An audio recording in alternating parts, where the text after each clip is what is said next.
God in heaven, we are blessed to be living in this time in Earth's history. And it is a bit overwhelming as we see events happening every day. The weeks are full, not only with external things, but our own lives are complicated. And so we pray that you help us to navigate this time period, to make the most of this time together, that we can work together to come to consensus. We ask for the Holy Spirit to do its work, and we just trust that you are leading and guiding your people. We ask this especially for the next hour, in Jesus' name. Amen. So last weekend, I presented for the German ministry, PIP and PIP, and it hasn't been uploaded to my knowledge, but it was largely just a repeat of what was done in France, because they had not had a chance to translate that into German. The only difference I think that I added to that study was we reviewed the message of 2012.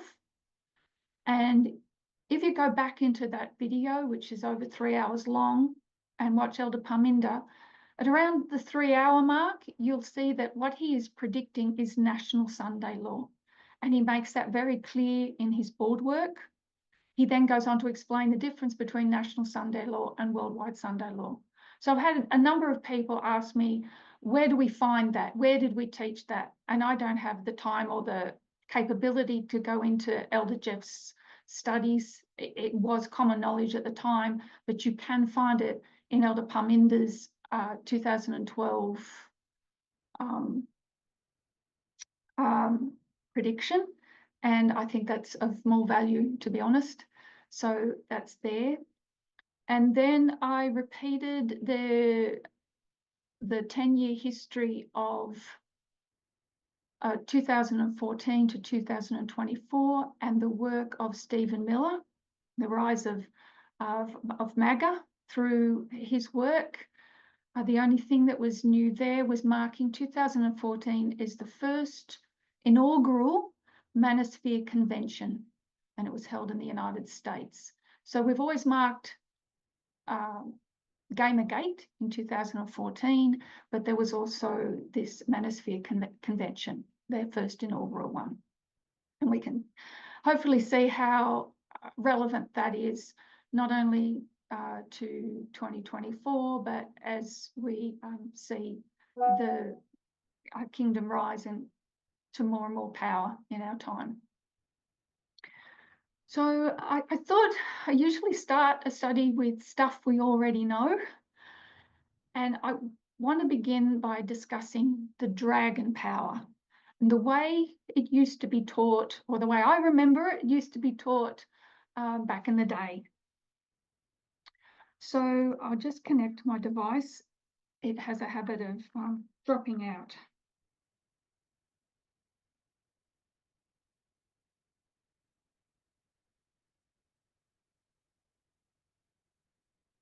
Okay, so we're going to trace the dragon power through history. And where would we start?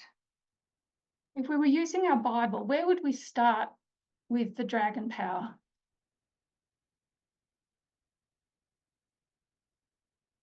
So this is interactive. I really appreciate your comments and questions as we go through. Where would you start with the dragon power?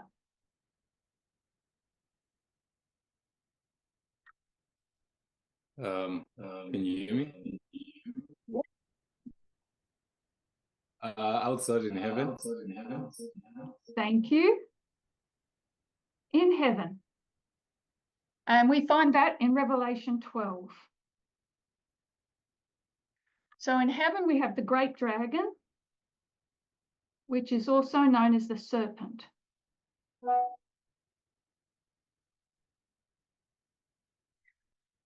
And this great dragon, we know it represents the devil, Satan. Revelation 12 tells us. In Testimonies to Ministers, page 38.2, Ellen White says that kings and rulers and governors.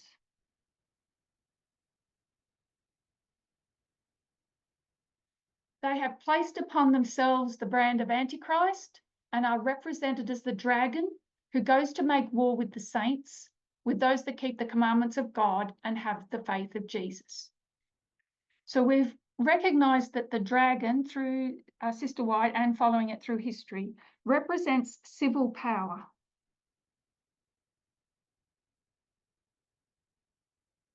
Civil power that's in open conflict, or open warfare, direct warfare with God.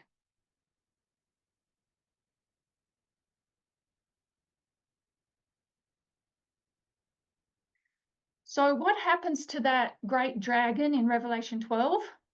It gets cast out.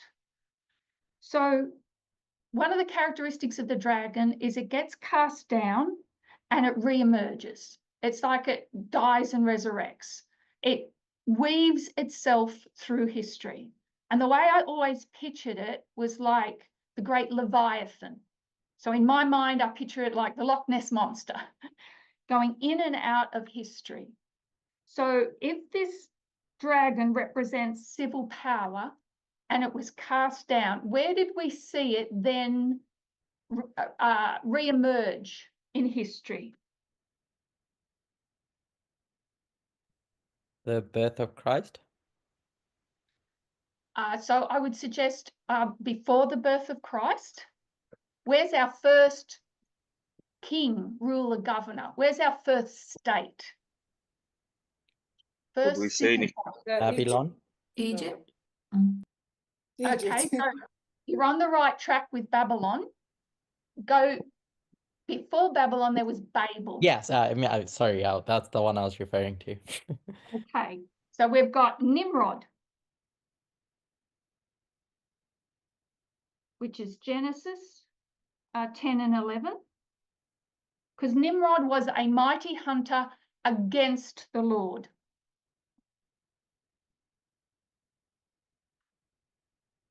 And my device has decided to.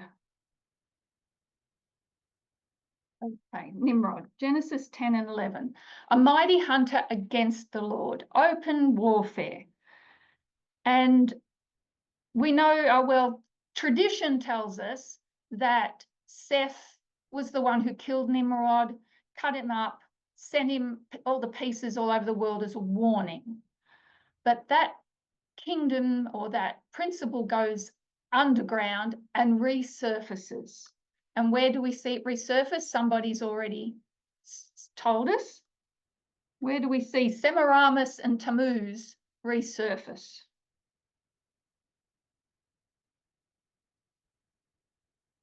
Egypt. Egypt. And for that, we go to Ezekiel chapter 29.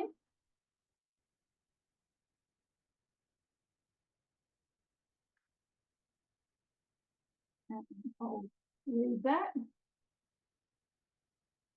Speak and say, thus saith the Lord God, behold, I am against thee, Pharaoh, king of Egypt, the great dragon that lieth in the midst of its rivers, which hath said, my river is mine own, and I have made it for myself. And here we would mark one of the characteristics of the dragon is the gadal, the lifting up of itself. We know that that it's Jesus who's in the midst of the rivers. He's the only one that can walk on water, that it's he that is the creator, or they that are the creator. And here we have Pharaoh exalting itself to God. So Egypt is the great dragon. It gets conquered by Nebuchadnezzar, which is explained in the rest of the chapter. And we can see, we could actually follow the dragon through Babylon, through Medo-Persia. But our next biblical reference for the dragon is, and it was said earlier, is Rome. And that's Revelation 12 at the beginning. So Revelation 12, there's a picture of a church. That church is represented as a woman in symbology. Very ugly references to women. There are two women in Revelation 12. One is riding a beast and one is in hiding, and they're both ugly symbols. We recognize that today. But it is a church, and the church is going to give birth to a man-child, and the great red dragon, which is pagan Rome, the state, is wanting to destroy the man-child. Man-child escapes, goes to heaven. The dragon is going to put its emphasis now on the church. So the Rome is a state power that is persecuting God's people. So that's Revelation 12. Then if we go to the end of Revelation 12, because we're told that the woman in Revelation 12 that goes into the wilderness, the church that's in hiding, will be in hiding for 1260 days. So that's 538 to 1798.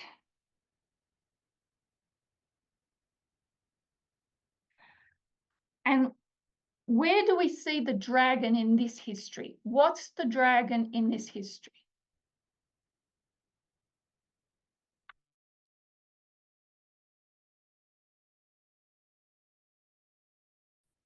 The different nations that support the papacy. Yes. So it's not the papacy, it's the beast that the papacy rides. And this is going to be a real problem, isn't it? Let me try again.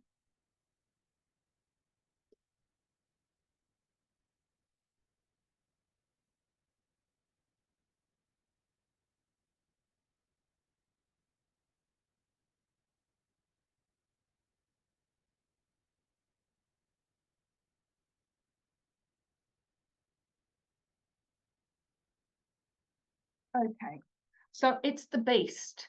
So this is the fifth kingdom, and the fifth kingdom is a combination of church and state. And it's the state power here that is the dragon. It is the kings that carry the church. So we come to 1798 and the end of Revelation 12. And I'll just go there.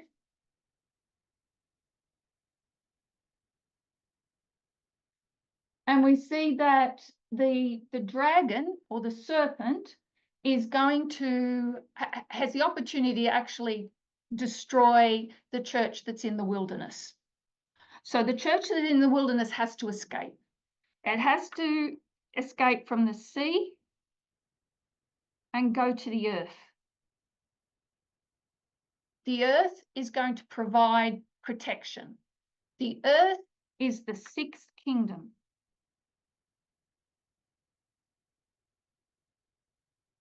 The sixth kingdom that is going to protect and defend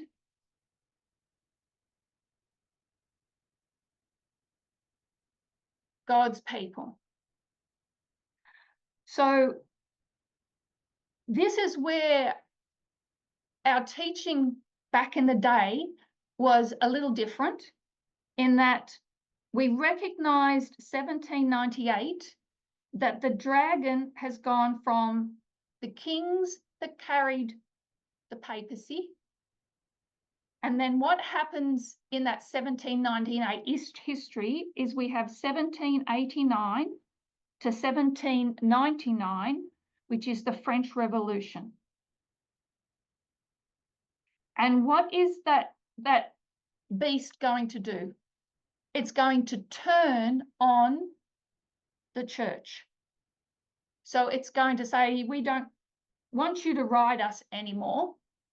But we also know that new French government is a dragon, because in Revelation chapter 11, it's called Sodom and Egypt, which makes it a dragon power. And we'd call this atheistic France. And so the question was, if we recognize that the dragon goes in and out of history,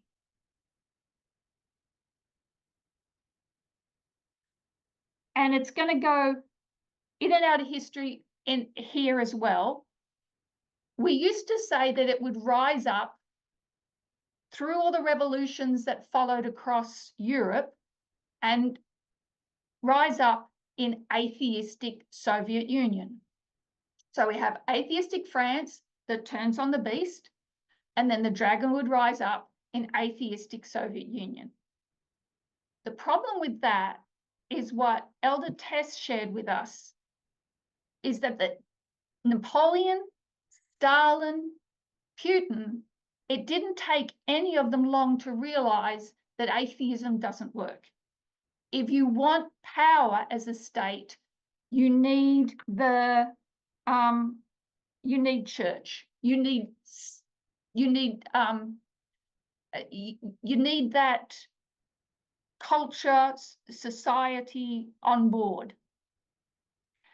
And the difference with Napoleon and Stalin and Putin is the state controlled the church.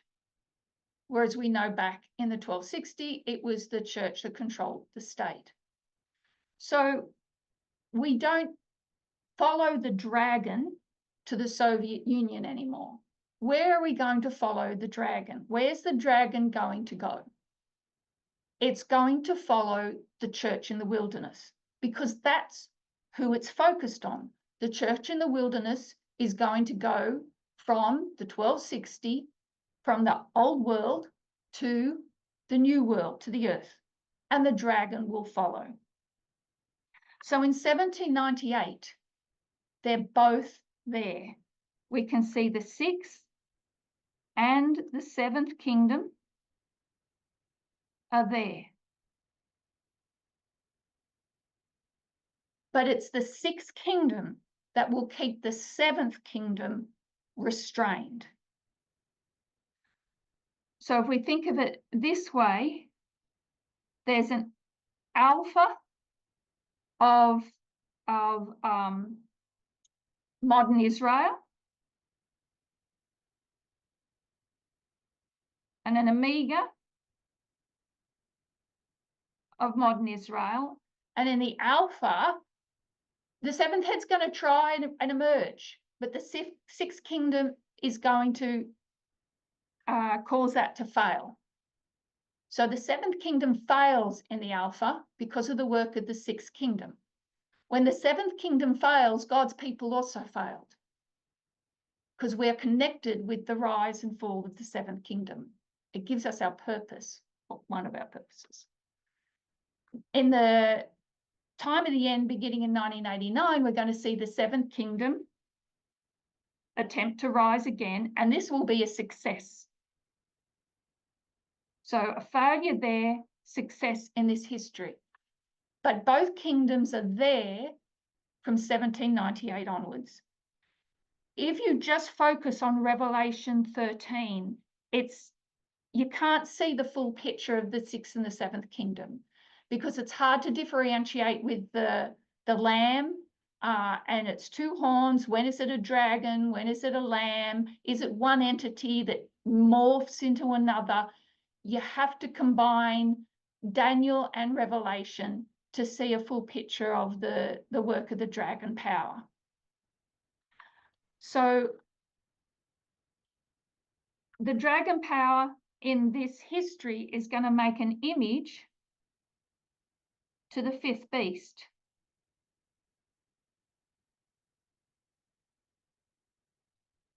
In that it's going to be a combination of church and state, but we have to redefine church. So one thing I'd like to clarify is that when we're talking about the Sixth Kingdom, some of what I've done in the past or early on has been, I think, a little misrepresented. I talked about voting, and some of the quotes that I've used for voting have been used to show that, to talk about democracy. But when I was talking about democracy, there were clarifiers, or when I was talking about voting, I should say. So I just want to bring up one of the slides that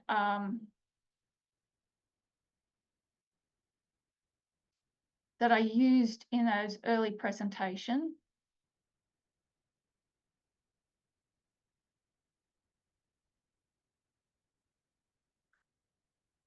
To describe the government of the United States, that it's not a pure democracy, it's a democratic republic. You could call it a democratic republic, you could call it a representative democracy. They both say the same thing, but it's not a pure democracy. Republics and democracies both provide a political system in which citizens are represented by elected officials who are sworn to protect their interests. In a pure democracy, laws are made directly by the voting majority, leaving the rights of the minority largely unprotected. In a republic, laws are made by representatives chosen by the people and must comply with a constitution that specifically protects the rights of the minority from the will of the majority. The United States, while basically a republic, is best described as a representative democracy. So again, representative democracy, democratic republic, same thing, I think. But it's important to see the difference between that and just talking about democracy. And I think these are the checks and balances that Curtis has also been talking about and explaining. The institutions and the norms that are there to protect the people, that keep the minorities protected from the majority. So on that note, I wonder, I know you've all just woken up, but how many have been able to look at the media broadcast? Because there was an interesting article and YouTube talk that was put on, and I'm not sure if it was before you went to bed or overnight, but it's a Bloomberg interview with a man called Ed Price. And I'll just bring it up.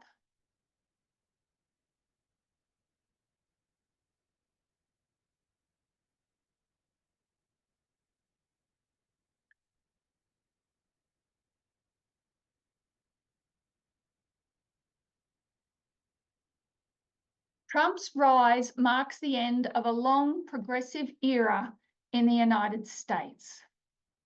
So if you haven't read it, it's a must read. If you can find the interview on YouTube as well, very, very, very good.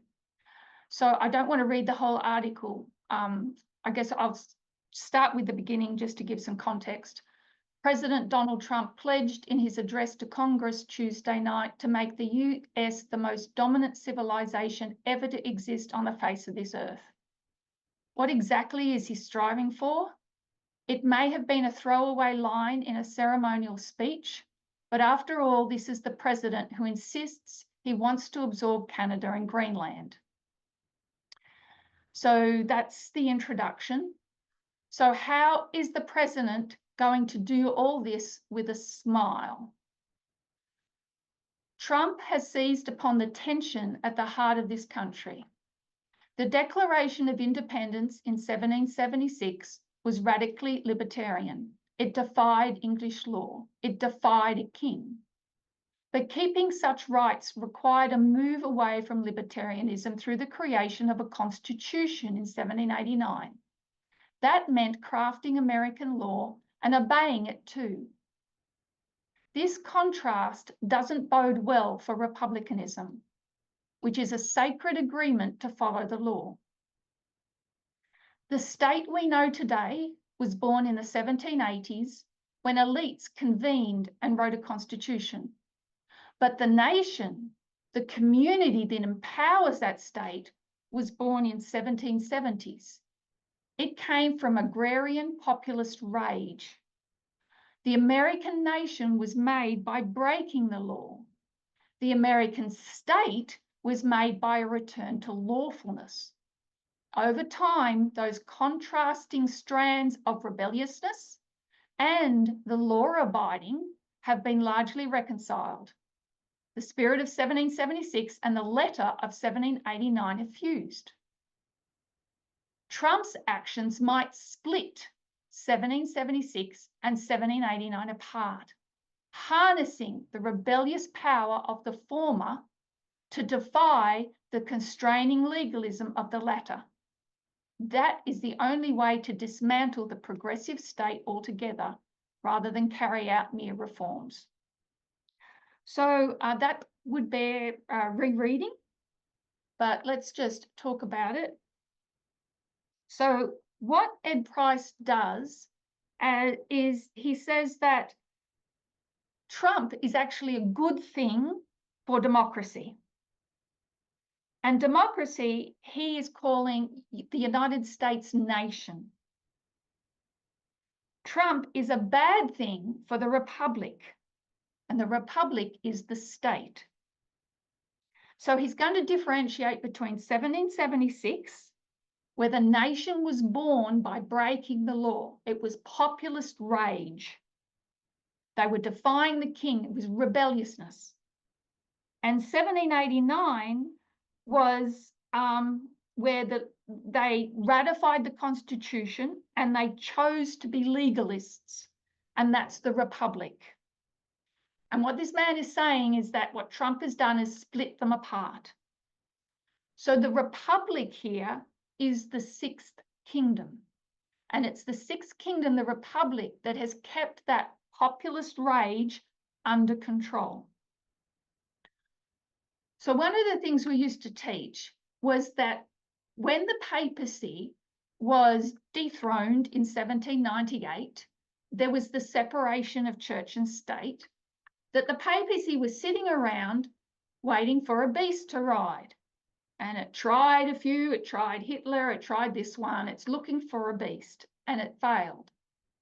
But what we also need to recognise is that the United States is a combination of democracy and republic, of nation and state, of 1776 and 1789, and that populist anger also needs a beast to ride. So it's been combined with the sixth kingdom, and the sixth kingdom has been able to keep that seventh kingdom under control. But there is an element of that populist anger that existed in 1798, was restrained by the sixth kingdom and failed, but has risen again in 1989. And it's the church or the society or the culture that has been looking for a new beast to ride. It can't ride the state that is. It needs another state. And so if we go back to our graph, and I'll just share screen.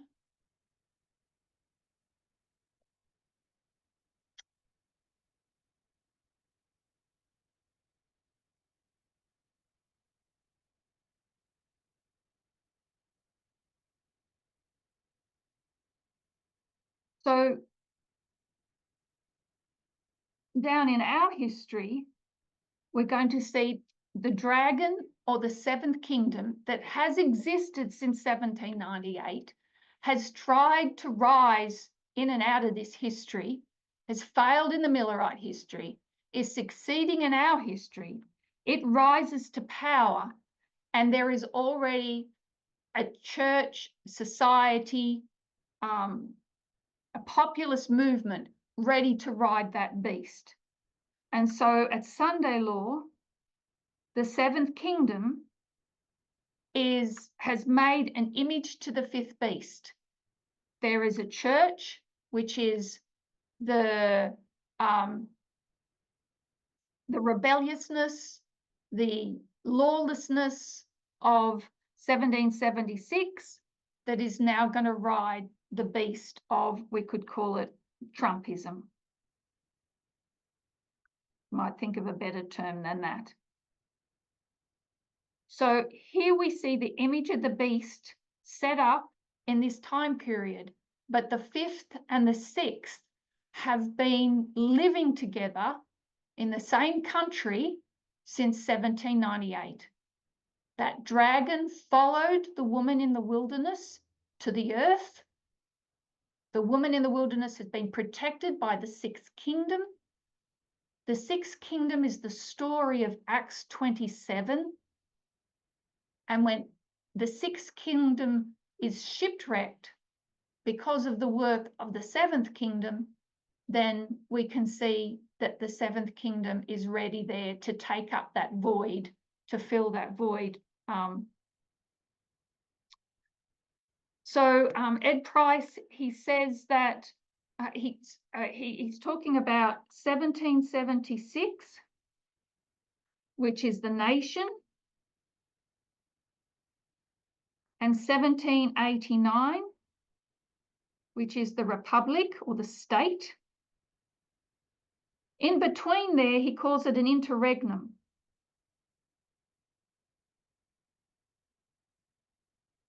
And an interregnum just means in between kings. So he's using that metaphorically. But we know that the discussion going on between the founding people of the United States in that history is, are we going to have a king or not? How much control are we going to give the executive branch? So those are the discussions going on in that time period.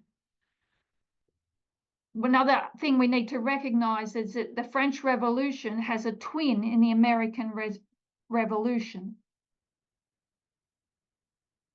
And it's the American Revolution, that populist anger, that it creates the nation, but the state has to keep the nation under control.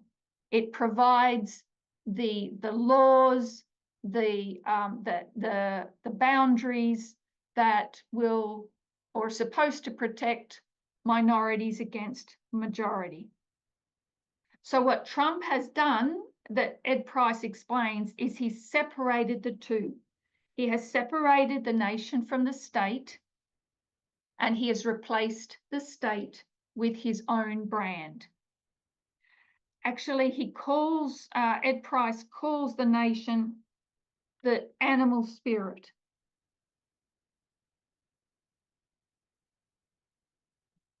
It's the culture, the religion, the will of the people of 1776. And my thing's dropped out again. So any questions or thoughts? I have one initial question, Sure. which is about the sixth kingdom and the seventh kingdom running parallel. Are you using the restraint of the seventh kingdom by the sixth kingdom synonymously with it being in the grave, the seventh kingdom being in the grave, where in Revelation it talks about the beast that was, is not, and is to come, and the fact that it's dead in this period of the sixth kingdom. Are you saying that that is analogous to the sixth kingdom restraining the seventh? Does my question make sense? Yes, I think so. I think that's what I'm saying.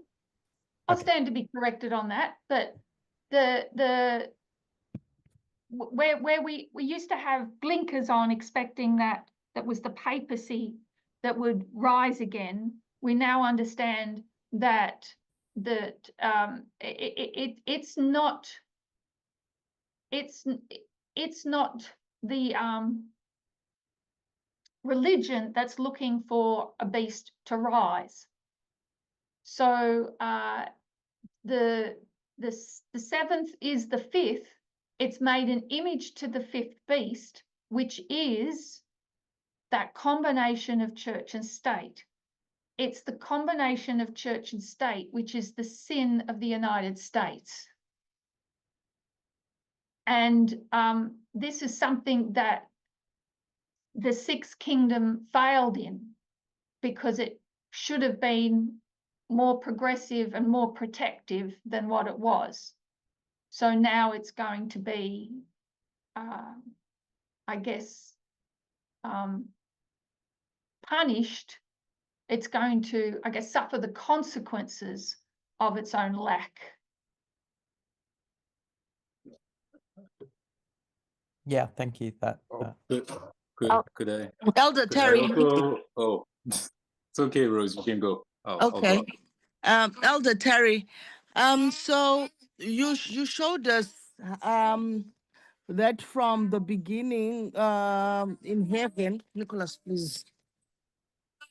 The beast power has been moving across history and almost like transforming from one stage going to another stage, like from the great serpent in heaven, then in Nimrod and Egypt and Rome. And I think where I might have had a problem was we just thought that the dragon, the beast is the one that changes, but we didn't think that the church changes. You understand that that's why we thought if it was the papacy in the fifth kingdom, we'll see the papacy again resurrecting as the papacy. But now by this study, I'm seeing that if the dragon, the serpent, is changing form, then also the religion that the seventh kingdom is going to ride, or to be a combination of, it cannot be the papacy, but it's another religion that has morphed, from just the way the other, like the way the dragon, the serpent, was changing from with each dispensation, maybe for a lack of a better description. I don't know if it makes sense.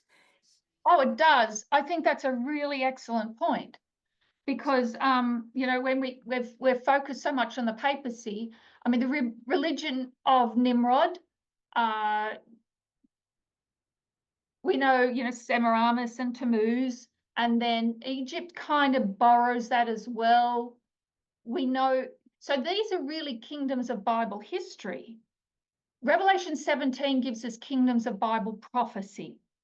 And Elder Jeff used to teach the difference between the two, but they are connected. So we can go from Nimrod to Egypt to Babylon, where Nebuchadnezzar was a high priest of the order of Marduk, right? You had church and state in Babylon. You can see what Darius did in Daniel chapter 6, having himself prayed to. So they all exhibited that church and state, and what is Media Persia? It was forgive me, but is it Zoroastrianism or something like that? Can't remember. But a different religion. They're all similar. They've all got, you can all trace them back to Babel, but they have different characteristics. And then you get to pagan Rome, and what's pagan Rome going to do? Adopt the whole lot. That's the story of Daniel chapter 8, is all those animals, they get killed, their blood gets spilled and transferred to the little horn of Daniel 8.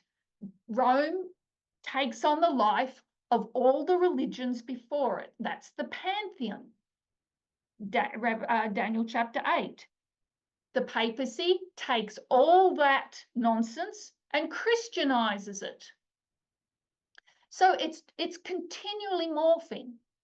Then you get to the United States, and because, you know, one of the histories that we've left out of this is that towards the end of the 1260, you've got the Protestant Reformation, you've got the offspring of the church of the 1260 that is going to go to the earth. They're going to bring their version of nonsense to the earth, but the earth is going to protect it. They can have their version. The Sixth Kingdom doesn't care. The Sixth Kingdom will, you know, as long as you don't break the state rules, as long as you're a good citizen, you can believe whatever you like. We'll protect you. The sin of the United States is when the church aids and abets the state. And that's what we see with Trumpism. But it's not just the papacy, it's not just apostate Protestantism, it is the rage of the populists from 1776. The MAGA, the culture, is a part of that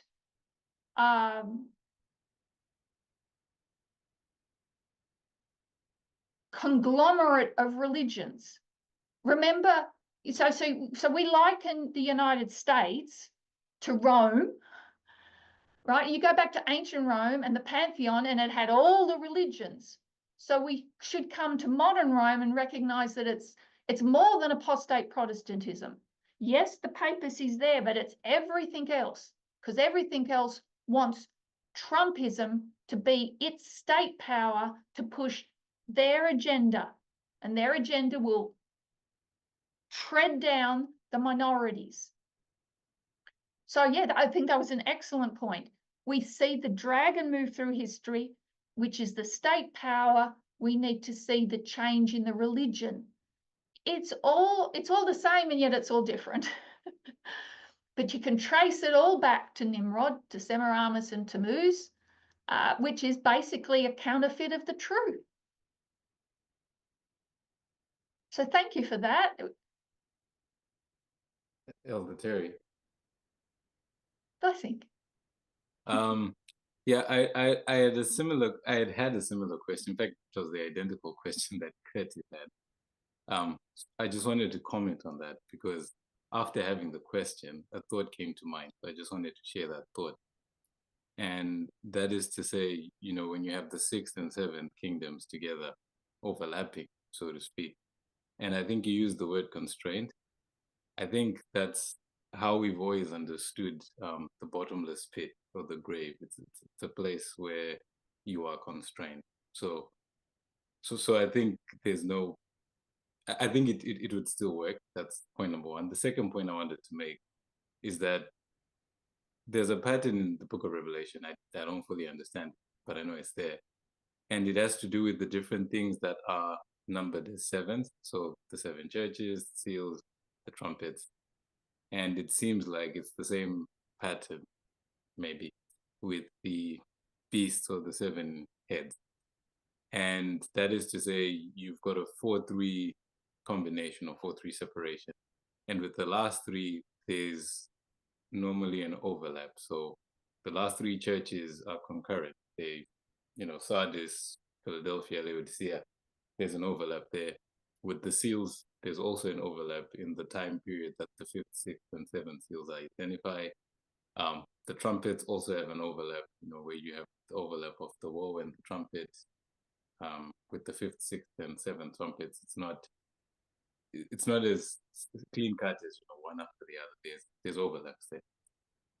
So I would think that the kingdoms would operate the same way, where when you get to the, you know, I'll say the last three, the 5th, 6th, and 7th, there would be an overlap that we observe. Whatever the intricacies or the details of the overlap may be different, but I think there is an overlap because, yeah. So it just made me think of that, how we could actually see these different kingdoms there at the same time. So that's point on it. So the 5th and the 6th and the seventh, I understood them to be contemporary. That's contemporary. And that's how we teach the 5th, 6th, and 7th church. So the 6th church is Philadelphia, and 7th church being Laodicea. So I think you can, yeah, definitely make that correlation there between the churches and the kingdoms.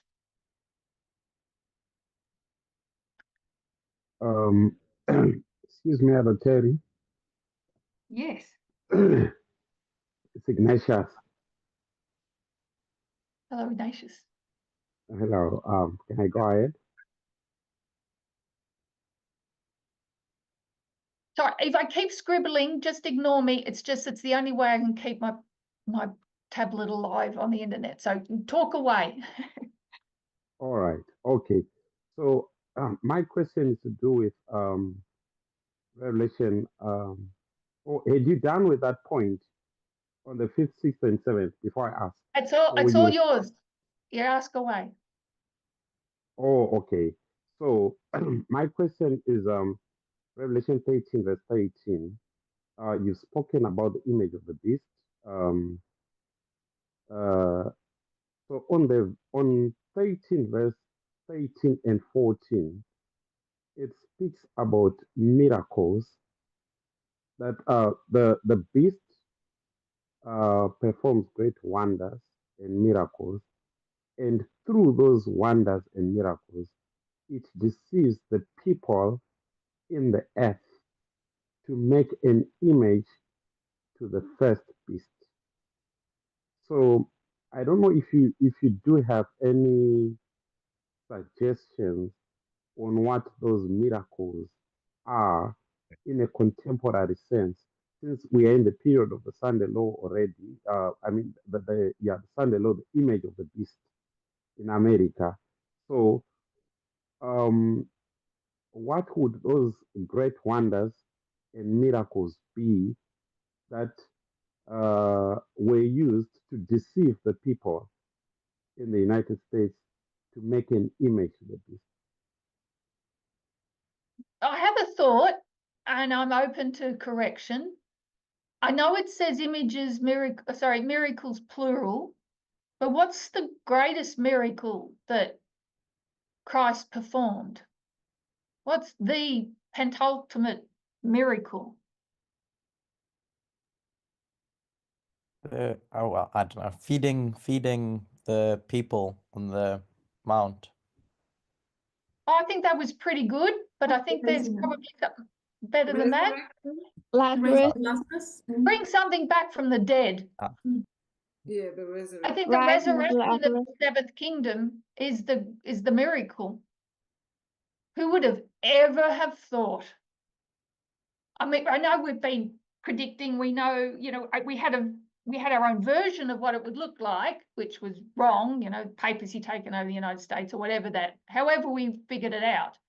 But to see this new form of the Republican Party, to see it's a total reinvention of a political party. That's a resurrection of the 7th kingdom that I think has deceived the people. It's the 7th kingdom coming back from the dead. I think it would do well to go back into Millerite history and see, well, where did it stick its head out and where did it get, its whack-a-mole? Where did it fail?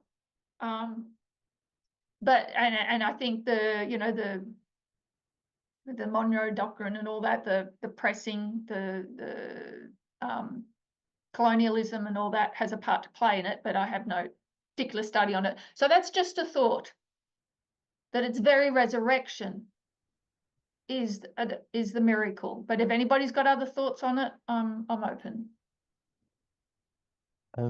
Yeah. I like the way you tied the miracles that Christ did to the miracles that the dragon does. What had come to mind when I thought about Jesus feeding the people was that that's tied to, you know, what people want in life is food and their security and stuff. And that's what the election was about. It was about the economy and people wanting that support. And so just the deception in being, that's what populists run on. It's the economy. And Trump's first term really made people believe that this is someone who can fix the economy. And then you get to now and whatever the future holds with regards to the economy, it just seemed like one of those deceptions as well. That's not to take away from the point that you made, though. No, it says miracles. So I'd go with that as well. Prices were going to drop from day one. Mm. It's the and I promise of also, a miracle, mind you. It's not the actual thing, but it's still a deception. Elder Terry, I also think the the dramatic change of whether people had this animosity or anger in them hidden all these years, I don't know. But then America was the nation that everyone looked at to govern disorder around the world.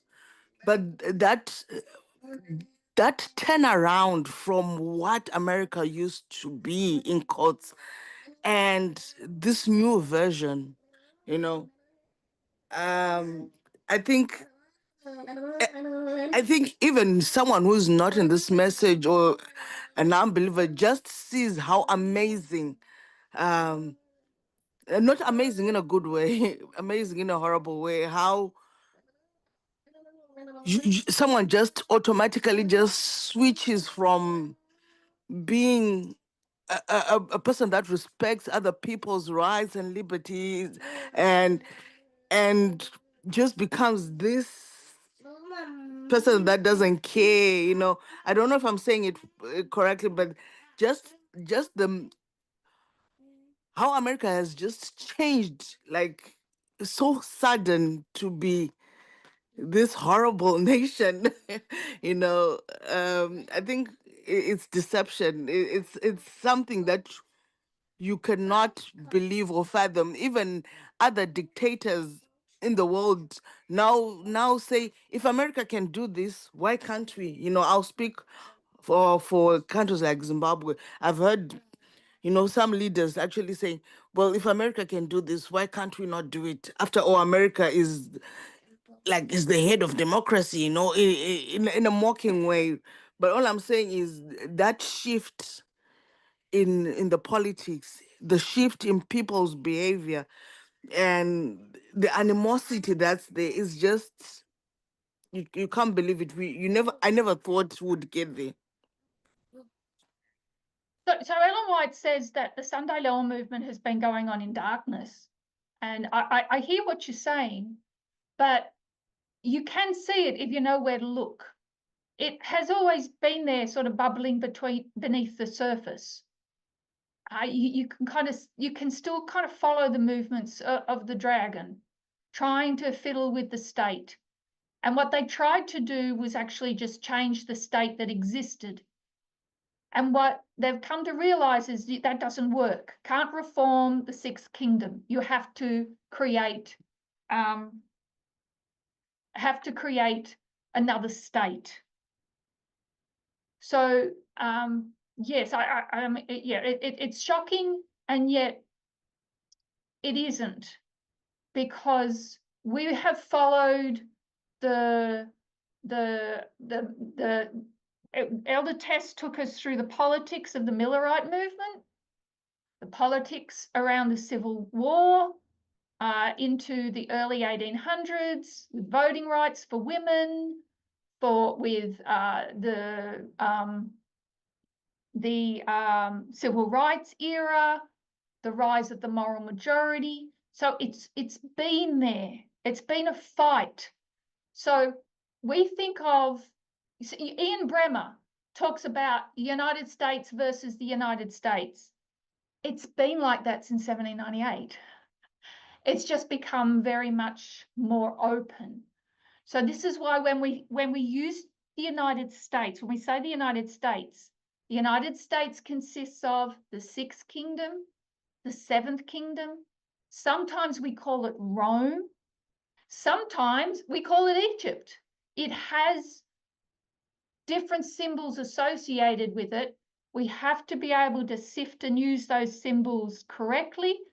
But I think we also need to see the sixth and seventh existing contemporaneously from 1798. We've gone from the fifth. John stood on that beach and he looked out one way and he saw the beast. And he looks out the other way and he sees this land and he sees a beast. And we have to do a bit of work to recognize that second beast. We have to go to Daniel. We have to go to other portions of Revelation to fully unpack that lamb-like beast.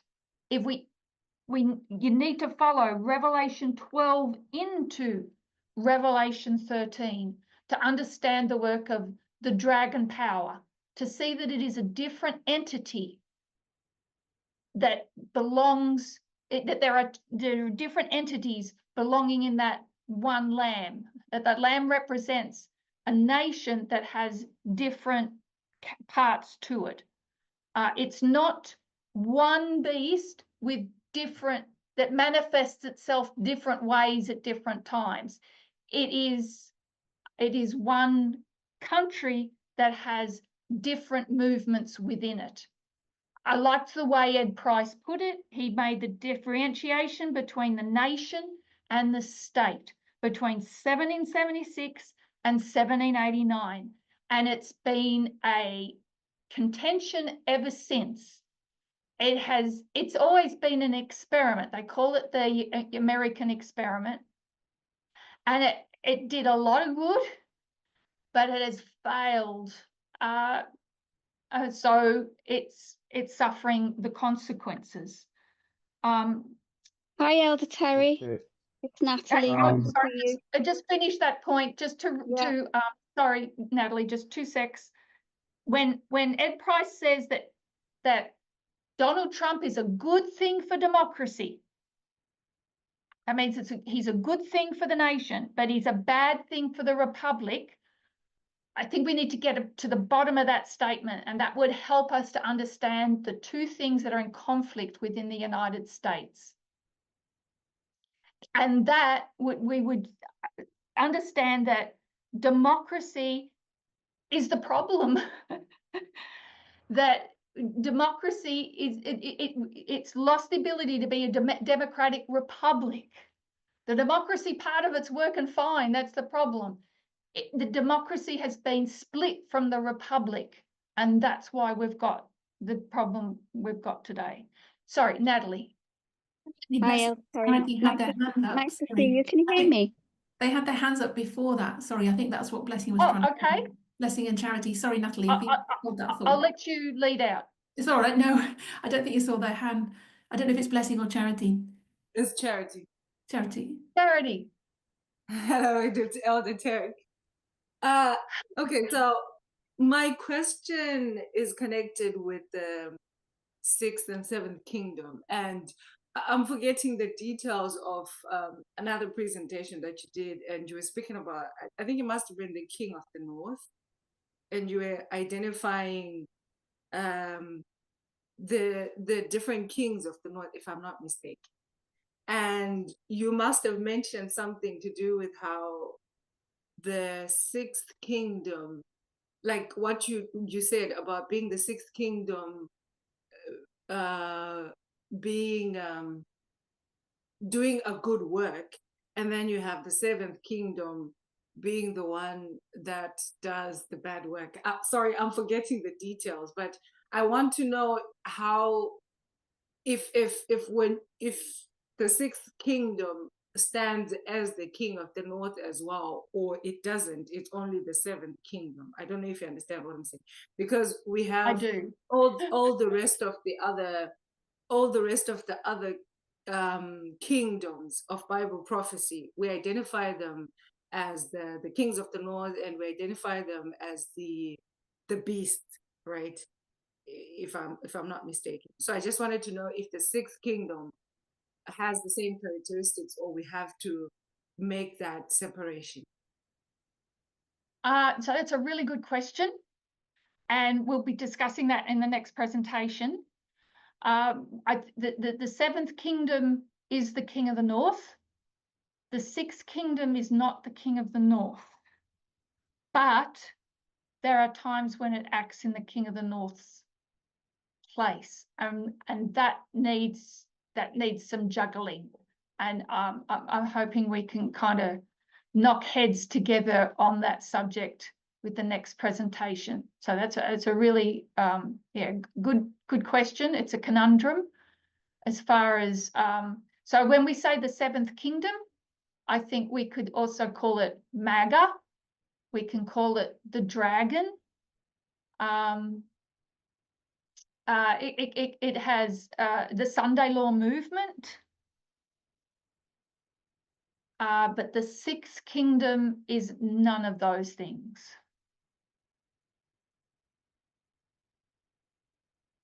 And yet the sixth kingdom can work in the place of the king of the north at times. So yes, that's a tricky one. So is that And what I would say it's a very, very important one. Because if we don't explain that correctly, it could bring in a lot of confusion. Yeah, that's what I wanted to understand as well. Even when you spoke about it being contemporary, and even with the issue of the dragon, because we speak about the how you have the USA has this thing with the profession and practice, and how the practice is in contrary to their profession.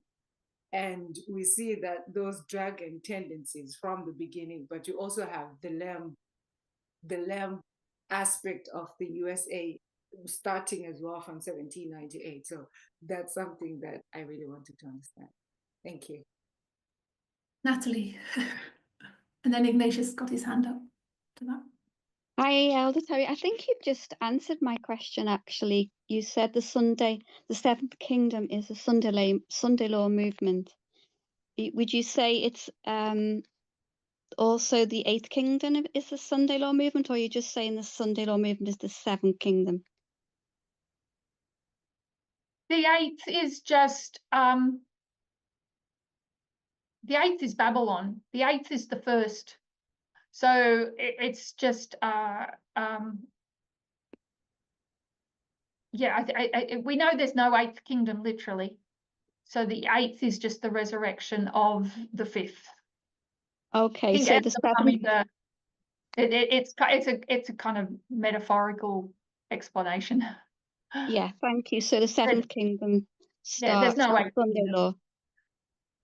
Yes. Thank you, Elder Terrie. Thanks. The number 8 points us to resurrection. And we even know the number 8 points us to a new birth. It's a new birth of the Republican Party. It's you got circumcised on the 8th day. Circumcision was baptism.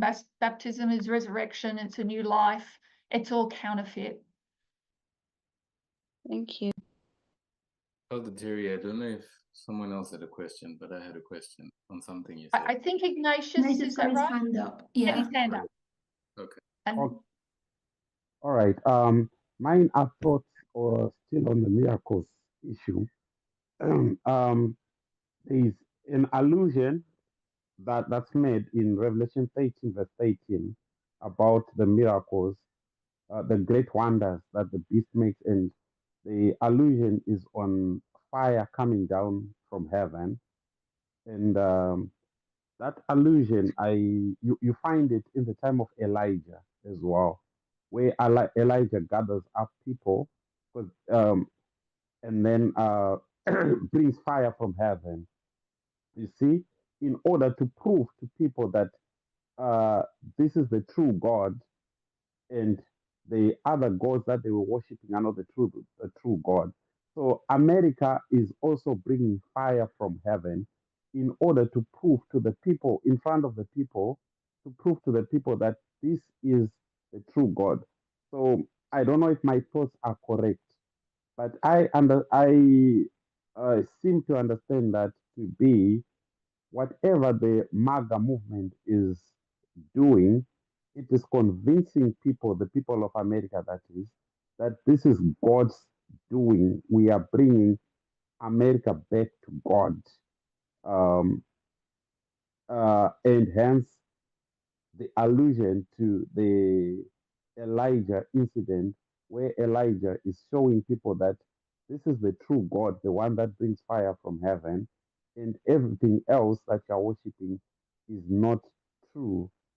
So those arguments we see about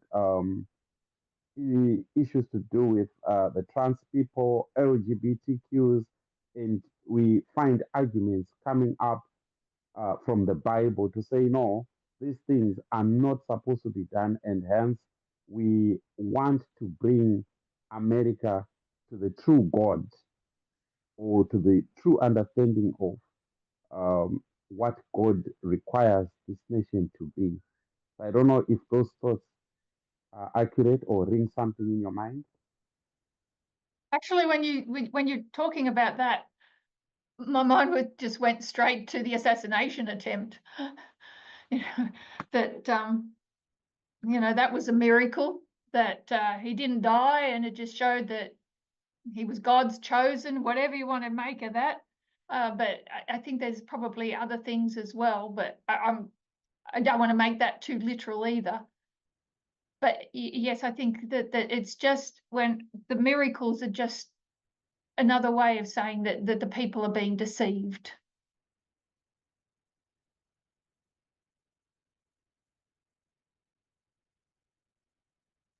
And that deception is varied, but people might like to add to that as well.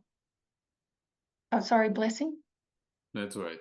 I just wanted to ask a question on the digital board that you had. I don't know if you could pull it up again to sort of give context. But I think it's related to, I guess, a concept you borrowed from Ed Price to make the point that you wanted to make about 1776 and 1789. And I think you said, is it just me or I can't see it? Oh, I'm bringing it up. Right. All of a thing. Sorry. Just making sure. It's not an iPad. It's actually an ebook reader, and it has sort of a, it just doesn't like to be connected to the internet. There you go. Right.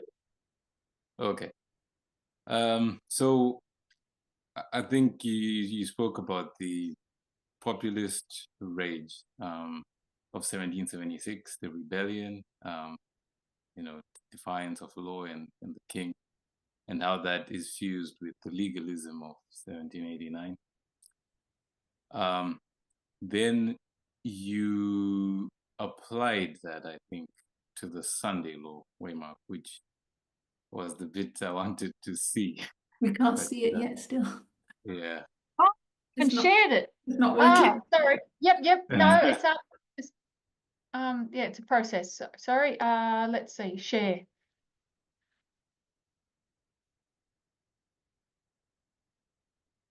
Am I sharing the right thing? I think so. Something's coming up. That looks familiar? Yeah, that's it. So, at the bottom of your screen, did you just rub it out? Anyway, yeah, you got writing it, Nita. okay. Keep going. It likes me to keep writing. Right. So 1776, you got the nation, and then 1789, you got the state. And then I think you applied that to the Sunday law when speaking about the image of the beast, and said you've got this populist movement, populist rage. I think you said populist movement that's fusing with a new state. And I think you referred to that state as Trumpism. So could you shed more light on that? Because in my mind up to today, Trumpism was a term for the brand of the populist movement. The actual You're right. the ideology. I understood it as Let's Trumpism. call it the Republican Party. Or can anybody else think of a better? Oh, stupid. It's not letting me. So you understood my question? Yes, yes. Yeah. Because Trumpism is probably the religion, but he has provided the state.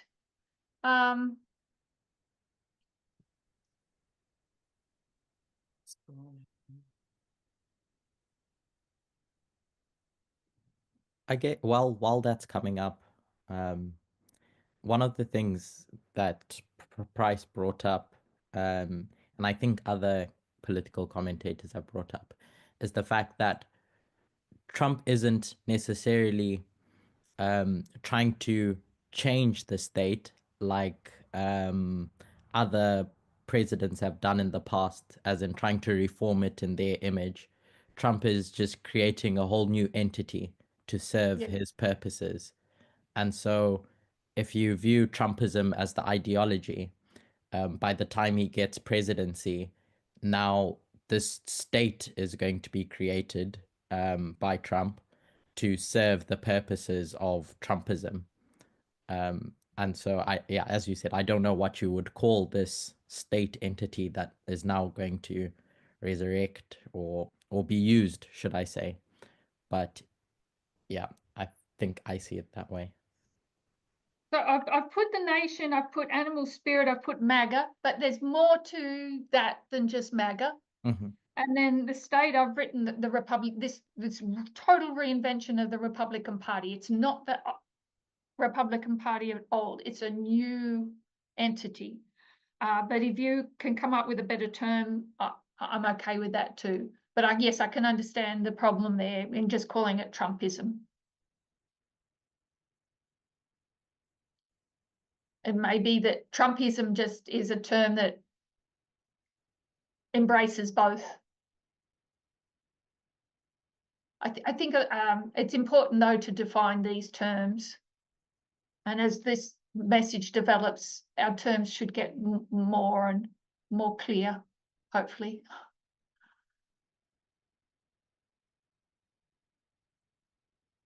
Okay, then I'll stop share and we'll close in prayer. Yeah, thanks.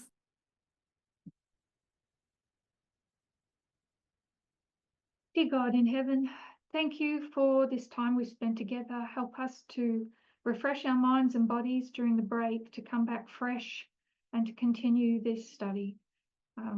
May you be glorified and your people edified. We ask in Jesus' name. Amen.